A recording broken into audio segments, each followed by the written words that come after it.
Hello students, welcome to my YouTube channel M Das maths tuition. আজকের class 10-এর কোষে দেখি 11.1 সম্পাদ্য ত্রিভুজের পরিবৃত্ত অঙ্কন, ত্রিভুজের বাইরে বৃত্ত অঙ্কন করা সম্পাদ্য 11.1। তো ভীষণ ইম্পর্টেন্ট আছে 2026 সালের জন্য, মন দিয়ে দেখো বন্ধুরা। তো প্রথমে আমরা একটা তো খুবই সহজ আছে, সমবাহু ত্রিভুজ যার বাহুর দৈর্ঘ্য 6 সেমি আছে, আর দুইটা আছে সমদ্বিবাহু ত্রিভুজ যার ভূমি আছে 5.2 সেমি এবং সমান দুটি বাহুর প্রত্যেকটি 7 সেমি। প্রত্যেকটা কি করতে হবে? পরিবৃত্ত অঙ্কন করতে হবে। তো দেখো বন্ধুরা, পেন্সিল, কম্পাস, স্কেল, চাঁদার সাহায্যে কীভাবে পরিবৃত্ত অঙ্কন করা হচ্ছে। তাহলে আমরা স্কেল দিয়ে 6 সেমি একটা রেখা টেনে নিলাম। এবারে নিচে এটা 6 সেমি আমরা লিখে দিচ্ছি। এরপরে নিচে আমরা একটা রশ্মি মানে একটা বড় সরলরেখাংশ টানলাম। তাহলে আমরা 6 সেমি রেখা একটা এঁকে নিলাম। তারপরে নিচে একটা রশ্মি থেকে 6 সেমি সমান করে আমরা কেটে নিচ্ছি।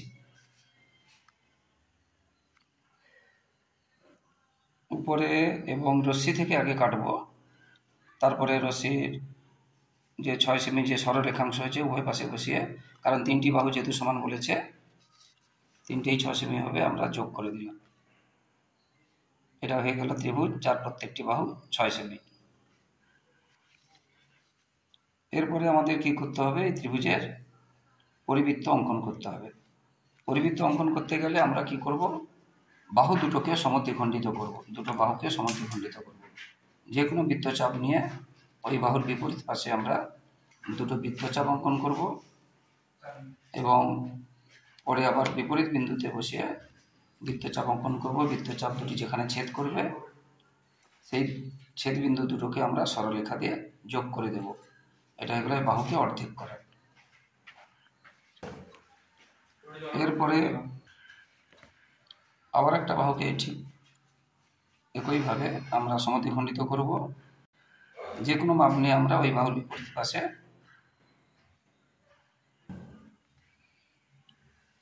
তাহলে ওই বাহুর উপরে এবং নিচে দুটো বৃত্তচাপ আঁকলাম। আবার বিপরীত বিন্দুতে বসিয়ে ওই বৃত্তচাপ দুটো যেখানে ছেদ করবে সেটাকে আমরা কি করব? সরলরেখা দিয়ে যুক্ত করে দেব।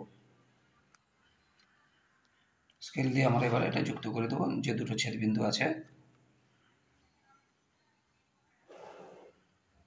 এই দুটো বাহুর যে সমদ্বিখণ্ডক বা লম্ব সমদ্বিখণ্ডক যেখানে ছেদ করেছে ওইখানে এবার আমরা কাঁটা বসাবো, আর ত্রিভুজের যে কোনো একটা শীর্ষবিন্দুতে আমরা পেন্সিল, কম্পাস বসাবো। বসিয়ে আমরা গোল করে দিলে এটা হয়ে যাবে পরিবৃত্ত, মানে ত্রিভুজের বাইরে তিনটি শীর্ষবিন্দু দিয়ে যাবে এমন বৃত্ত। আমরা সেটা এবারে ত্রিভুজের নাম দিয়ে দেবো ABC, এবং দুটো বাহু যেখানে সমদ্বিখণ্ডক ছেদ হয়েছিল তার নাম দিয়ে দেবো ABC, আর সেখানে দেব O। এবার আমরা নিচে লিখব ABC ত্রিভুজের পরিবৃত্ত অঙ্কিত হলো যার কেন্দ্র O। ABC ত্রিভুজের পরিবৃত্ত অঙ্কিত হলো, এটা আমরা লিখব যার কেন্দ্র O, এবং আমরা ওর সঙ্গে C বা A বা B আমরা যোগ করে দেব। সেটা হয়ে যাবে তার ব্যাসার্ধ, সেটা হয়ে যাবে তার ব্যাসার্ধ। তাহলে ABC ত্রিভুজের পরিবৃত্ত অঙ্কিত হলো যার কেন্দ্র O, এবং OA বা OB বা OC যোগ করে দেব, সেইগুলো হবে তার ব্যাসার্ধ। তাহলে OA হলো ব্যাসার্ধ বা OC হলো তার ব্যাসার্ধ, বা OBও আমরা বলতে পারি। এরপরে দুইটা যেটা আছে একটা সমদ্বিবাহু ত্রিভুজ করতে হবে।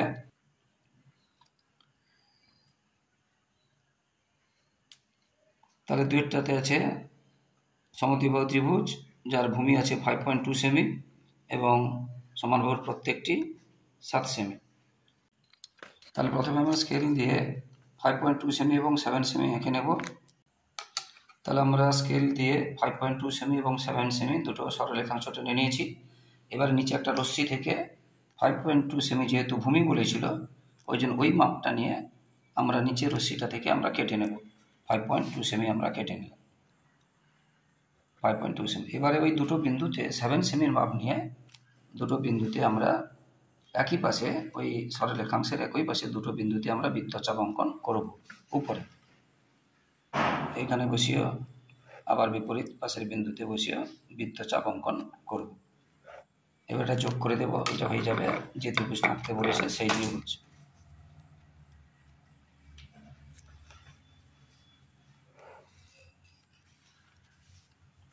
ত্রিভুজ হয়ে গেল। এবারে আমরা কি করব, ত্রিভুজের যে কোনো দুটো বাহুকে লম্ব সমদ্বিখণ্ডক অঙ্কন করব। আগের মতো যে কোনো দুটো বাহুকে লম্ব সমদ্বিখণ্ডক অঙ্কন করব। যে কোনো মাপ নিয়ে আমরা আরেকটু,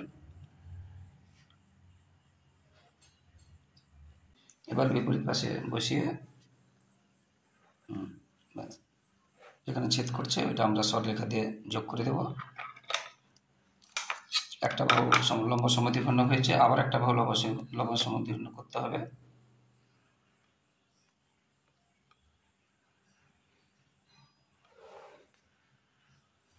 এবারে আমরা আরেকটা বাহুকে নিচেরটাকে লম্ব সমদ্বিখণ্ডক আবার একইভাবে করছি। একটু কম চাপ নেব, নিয়ে উপরে এবং নিচে আমরা বৃত্তচাপ অঙ্কন করব। আবার বিপরীত পাশে বসিয়ে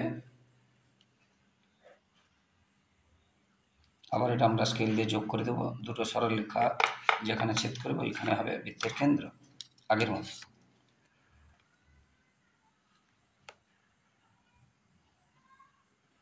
দুটো সরলরেখা যেখানে ছেদ করেছে ওটা হলো বৃত্তের কেন্দ্র, ওইখানে আমরা কাঁটা বসাবো। আর যে কোনো শীর্ষবিন্দুতে, এবার শীর্ষবিন্দু যে কোনো একটাতে পেন্সিল বসিয়ে আমরা গোল করে দেবো, এটা হয়ে যাবে পরিবৃত্ত। এবং আমরা ওই কেন্দ্র থেকে যে কোনো শীর্ষবিন্দু পর্যন্ত একটা সরলরেখা টেনে দেব। ওই কেন্দ্র থেকে যে কোনো শীর্ষবিন্দু পর্যন্ত সরলরেখা টেনে দেব।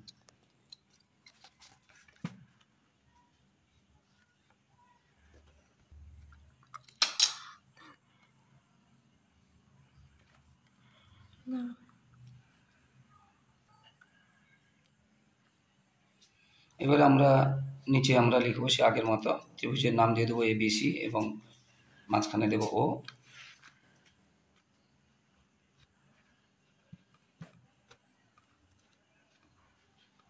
নিচে আমরা লিখব এবং ABC এখানে যে এখানে AB উপরে, AB যেহেতু 5 পয়েন্ট উপরে আমরা লিখব, উপরে 5.2 এর কাছে AB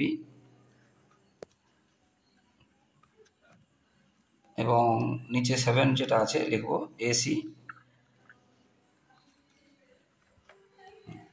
তাহলে আমরা লিখব যে ABC ত্রিভুজের, ফোন এলে বন্ধ হয়ে যায় মাথা,